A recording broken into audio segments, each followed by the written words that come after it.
Good evening. So we are on a very familiar terrain. We have to be heard amongst all the noise. And I think that's a challenge that all business and administrative leaders of this country face.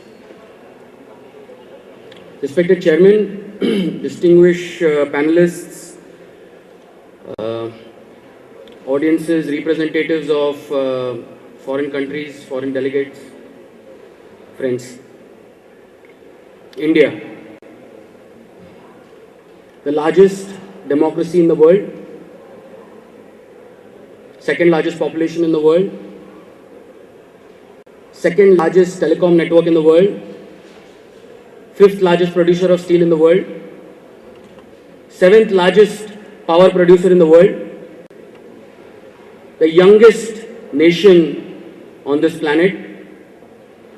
But if there is one quotient on which we will obviously be number one, that is the level of aspiration. I think Indians and India as a country has the highest level of aspiration, and this particular audience and this particular platform is a glaring example of that.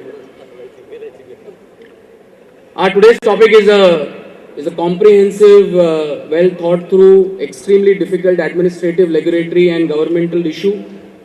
It's a global issue. Financial exclusion, about half the world's population, which is roughly about 2.5 to 3 billion, is financially excluded. About 90% of that is spread across 3 different continents: Asia, Africa and Latin America. And that's the emerging world. So there is a great challenge, and as we all know, that the opportunity essentially lies in that challenge. I think we are all familiar with the Indian numbers. From a statistical standpoint, we obviously have more than half of our nation underbanked, and I think that's where significant amount of work has already happened. I think we have some great representation on the panel today. Each of them have spent almost 20 to 25 years helping this cause and taking banking to the next level and making sure it reaches to a significantly large population. There have been immense efforts, so let's not take the credit away that significant amount of efforts have been done by government, by both political and administrative leaders. There was the cooperative movement, the establishing of the State Bank of India in 1800, the nationalization process, the formation of self-help groups. These all were essentially efforts which were taken into this direction, and they have reaped good amount of results. Obviously, a lot has to be done. So what are some of the significant reasons? I think the earlier panelists have already spoken about some of the teething issues or some of the significant issues that are faced from a reach standpoint, from a technology standpoint, from a business model non-viability standpoint, from the issue of compassion towards the poor. So these are some larger technology and administrative issues which need to be addressed.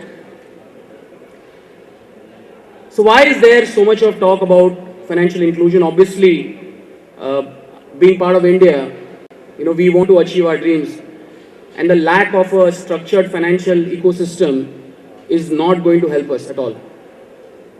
And C.K. Prahalad showed us the way a few years ago that the bottom of the pyramid is where the opportunity lies. So from both the administrative and the business interest, there is great amount of reach that needs to be achieved, and there is a great amount of penetration that needs to be achieved.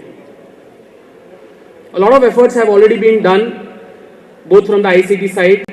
RBI has been extremely instrumental in driving this through the banks.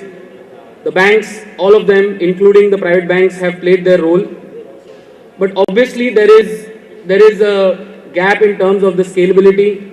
There is a gap in terms of the role that ICT can, will, shall play. And obviously there is a corporate and administrative will to take this to the next level and not retain it from a corporate social responsibility standpoint. But there is one important aspect which I would like members to ponder over, is that there is a financial literacy perspective and then there is a financial inclusion perspective. So financial literacy is a very important constituent for you to achieve financial inclusion, because people need to know that there exists an ecosystem and you are a citizen of India, you deserve electricity, you deserve banking, you have the right to bank and you have the right to access to financial products. And I think that's where the literacy ecosystem needs to be developed. And I'm not saying there is a great amount of work. NABARD, in my earlier years in management consulting, I've worked very closely with the NABARD officials in taking this to rural India. So I know the kind of work that NABARD has done in this space. And these are some of the critical aspects that need to be looked at from a financial literacy standpoint. And obviously financial inclusion is not just a buzzword, it is an actionable item. And there is enough prose and content out there in order to execute. I think what is important is that we need to be heard in all the noise, and we need to take the will to execution. And there is enough opportunity, representing a company which essentially has played. So our stake to fame essentially is that we're a $500 million enterprise.